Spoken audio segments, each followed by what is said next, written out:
In this video, we're going to demonstrate how to add a new assembly record in OpenPoint. The first thing you want to do is to go to the assembly screen. To do that, click on the menu in the upper left-hand corner and then select Components. And then in this list here, you should see the Assemblies option. So click on that, and that will take you to the assembly screen. Next, you'll click the orange plus button, and this will slide the screen over a little bit and then put you in a blank new record where you can now begin entering information on the assembly. The first field you're going to want to enter is the unit code. It is a short code that identifies the assembly in a way that will allow you to quickly enter it without the need for doing a full search. Utilities often use a consistent pattern for how they name those unit codes, so it's a good idea to take a look at how similarly uh, other unit codes are being used within OpenPoint and try to match that same pattern. It's not required, but it is recommended that you do this. I'm creating a primary 10 kV arrestor. So I'm going to enter that code in right now as arr.pri.oh. And then I'm going to go down to the description field. The description generally is used to more fully describe what the assembly is. It is often prefixed with a category. So in this case, I'm going to type in arrestor, colon, and then I'm going to type in the rest of it, primary 10 kV. So that tells me this is a primary 10 kV arrestor. And it's always a good idea to take a look at how other assemblies were described and make sure you're following those same patterns. The next thing I'm going to go to is this actively in use option, and it's a slider control. So when it's in this state, it's actively in use.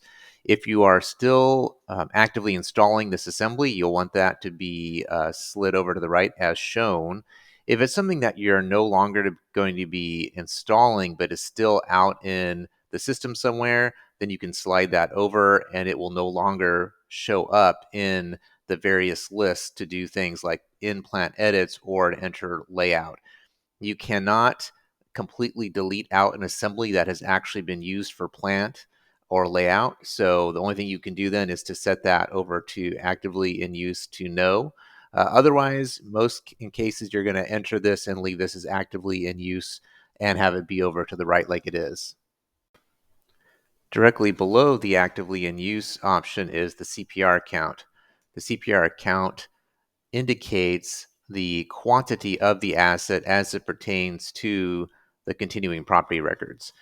For the most part, you're always going to set that to 1 for anything that is a CPR unit.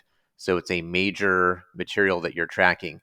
If it's a minor material, then it would be set to 0. Or if it's a maintenance item that you have an assembly for, that also would be 0. In very few cases, and maybe not at all at your utility, you may set that to something higher than 1. So an example would be a double cross arm. So instead of installing 2 single CPR count 1 cross arms, you could just do a single double cross arm and set that CPR count to 2. We generally don't recommend doing that. So most assemblies should be either a CPR count of 1 if it's a CPR unit, or it's a 0 if it's not a CPR unit or if it's maintenance item. Next, we have the category and the subcategory. The category and subcategory allow you to group assemblies together in ways to help you find them later on. So the most common case is when you're using it for field inventories and you're at, like, say, a pole, and you want to narrow down the list of assemblies to choose from. So this would then allow you to narrow that down by picking a category and optionally a subcategory. In this case, I'm going to click the drop down and I'm going to go and find pole. And then next to that is a list of the subcategories. So we have arrestor, crossarm, cutout, distribution, guy, etc. So I'm going to pick arrestor for this one. And so now anytime I want to find arrestors, I can just pick the category of pole and subcategory of arrestor, and I'll just find a very short list of options that are available to me. Next, we have the 7-digit account numbers below: capital account, maintenance account, operations account, and salvage account. The capital account is used to determine how that assembly's costs are grouped and averaged together in the continuing property records. The maintenance count is used for anytime the assembly is used in a maintenance context, it will use that maintenance account instead of the capital account. The operations account currently isn't used, so you can just find a similar assembly and use that account number for the operations account. And the salvage account is the same thing. Well, you want to find something similar and use that same salvage account. It is currently not used as well, but it may be in the future. Now I'm going to enter in the capital account. I have two options here. I can just simply type in the number, or if you click this icon here, you can do a search and say I didn't know what the account numbers were for arresters. I could then type that in, and I could get a list of items here. And let's see, it looks like this is arresters overhead, so I'm going to pick that option, and it's going to populate that in the field for me. One important thing to note about the account number is that it'll be 7 digits, with the first 3 digits, we generally call that the major account, indicating a major category like overhead equipment. And then the last 4 digits more specifically identify that particular asset within the major account. If the CPR count is a 1, then you'll have a 4-digit value of some kind. If the CPR count is 0, then generally the count number for the capital account will end in just pure zeros. Next, we have the maintenance account. And again, like a lot of these other fields, you want to find a similar assembly and enter the same value. If you're not sure, make sure you talk to somebody and find out exactly what should go in there. So I've got another assembly that I have where it had an arrestor on it, so I'm going to use that same maintenance account. For operations, that doesn't matter as much, but again, find another similar assembly and enter that in. And same with the salvage account. So I'm going to get these populated before I move on to the next thing. Next, we have the linear field. And there are three options for linear. Not linear is going to be a item that is on the GIS map would be a single point. So it doesn't have any kind of length to it. So something like a pole or a ped or a hydrant as an example. If it is linear, that means there's some length to it. So it is conductor, it's conduit, water main, etc.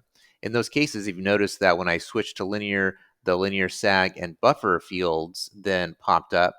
And in those cases, then you would enter in these values if needed. So linear sag is an indication that more material is needed because there is a sag or some additional reason for there to be more material than just what the span or initial length of the item happens to be. So a great example that's easy to understand is overhead conductor.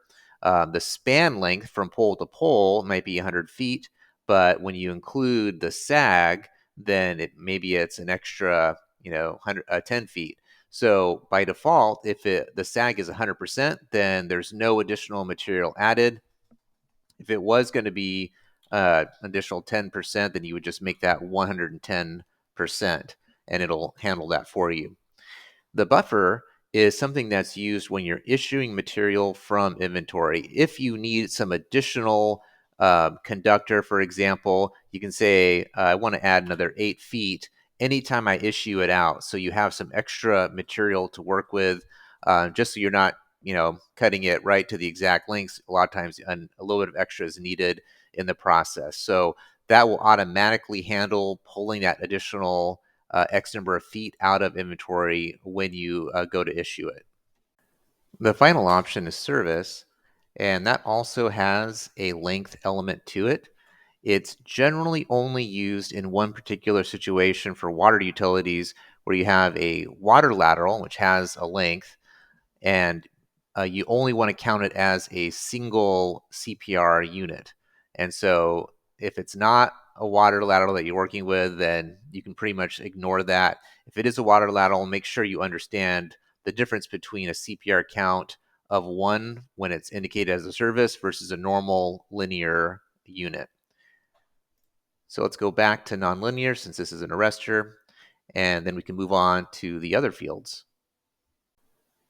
The next set of fields are the standard labor hours. So this section that I'm highlighting right here. So those indicate how many hours it takes to install, remove, or transfer an asset. This includes not just the amount of time it takes to do the installation work, but also loading the items from the warehouse onto the truck, any engineering work that's related, takedown efforts, all those things are considered part of the installation and removal hours of an assembly. So make sure you're thinking about it through the whole process when you're making that decision. Also, one thing to note is that there are hot hours and cold hours. Generally speaking, you'll only have to worry about the cold hours. Hot hours are generally not used. Please ask us more if you have questions about using the hot hours. So those are required though, so you can make the cold and hot hours the same as you enter these values into the system.